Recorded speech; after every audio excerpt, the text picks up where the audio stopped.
শাশুড়ি মা রান্নাঘরে তোমাদেরকে অনেক অনেক স্বাগত। দেখো আমি আজকে একটা রেসিপি নিয়ে চলে এসেছি। একটা হালকা করে একটু কাই করে মানে বাটা মাছের তরকারি বানাবো। সেই তরকারিটা বানানোর জন্য আমি নিয়ে নিয়েছি আলু, পটল আর বাটা মাছ। দেখো আলু আর পটল কেটে রেখে জলে ভিজিয়ে রেখেছি। আর এখানে বাটা মাছগুলো নিয়ে নিয়েছি। বাটার মাছগুলো খুব বড়ও নয় আর খুব ছোটও নয়। মাছগুলো দিয়েই আমি ঝোলটা করব। গরমের দিনে একটু হালকা করেই করব, অল্প মশলা দিয়ে তোমাদেরকে শেয়ার করছি। তোমরা দেখে নিয়ে কমেন্ট করে জানাবে আমার এই রান্নাটা তোমাদের কেমন লেগেছে।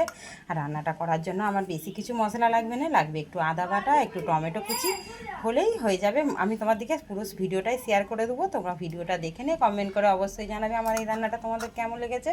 দেখো একটা কড়া বসিয়ে দিয়েছি, কড়াতে তেল দিয়ে দেবো, দিয়ে মাছগুলো ভেজে নেব। দেখো তেলটা তেতে গেছে, মাছগুলো তুলে দেবো।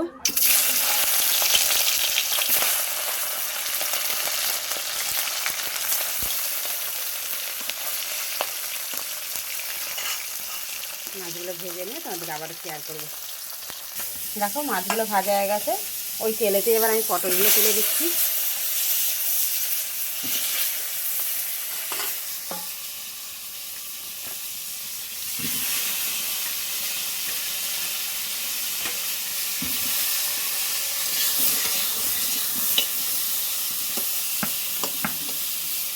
দেখো পটলগুলো ভালো করে ভেজে নিয়ে তোমাদেরকে আবারও শেয়ার করবো।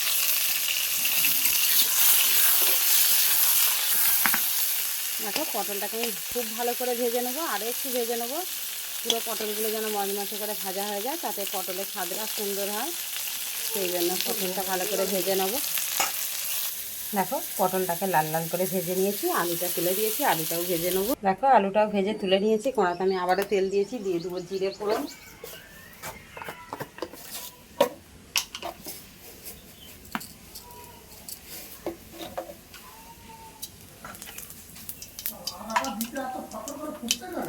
দিয়ে দেবো শুকনো লঙ্কা, তেজপাতা, আর দিয়ে দেবো টমেটো কুচি।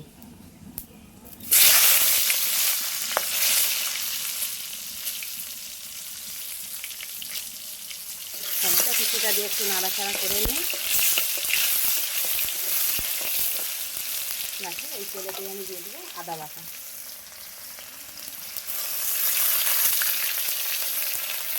দেখো বন্ধুরা, এবার দিয়ে দেবো নুন পরিমাণ মতো, লঙ্কার গুঁড়ো, হলুদ গুঁড়ো, জিরে গুঁড়ো, ধনিয়া গুঁড়ো দিয়ে একটু জল দেবো, মশলাটা কষতে সুবিধা হবে। মশলাটা আমি ভালো করে কষিয়ে নিই, যতক্ষণ না তেল ছাড়ছে ততক্ষণ কষাবো। কষিয়ে নিয়ে তোমাদেরকে আবার শেয়ার করবো। দেখো বন্ধুরা, মশলা দিয়ে আমার তেলটা ছেড়ে দিয়েছে। এবার আমি দিয়ে দেবো ওটা আলু আর পটলটা দিয়ে ভালো করে কষিয়ে নেবো ওর সাথে।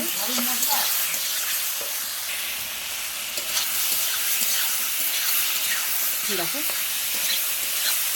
ভালো করে কষিয়ে নিয়েছি। এবার আমি জল দিয়ে দেবো।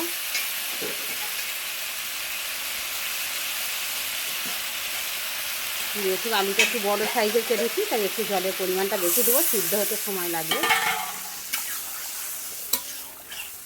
আর একটু মাখা মাখা রাখবো, খেতেও ভালো লাগবে, ভাতে মেখে খেতে সুবিধা হবে। দেখো এবার খুলে দেখবো। আমি খুব একটা জাল দিইনি, অল্প জালেতে দেখো আলুগুলো কত সুন্দর সিদ্ধ হয়ে গেছে। দেখো এবার আমি মাছগুলো দিয়ে দেবো।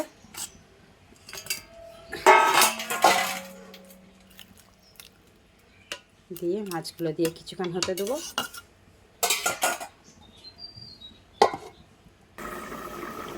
দেখো বন্ধুরা, দেখো তরকারিটা আমার হয়েই এসেছে।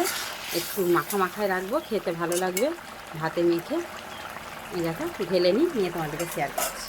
দেখো বন্ধুরা, তরকারিটা আমার হয়ে গেছে। প্রথম থেকে শেষ মধ্যে একটু এই যে একটু মাখা মাখা করে রেখেছি, ভাতে মেখে খেতে সুবিধা হবে। তোমাদের যদি ভালো লাগে লাইক কমেন্ট শেয়ার করে আমাদের চ্যানেলটা সাবস্ক্রাইব করে নিও। অনেক অনেক ধন্যবাদ।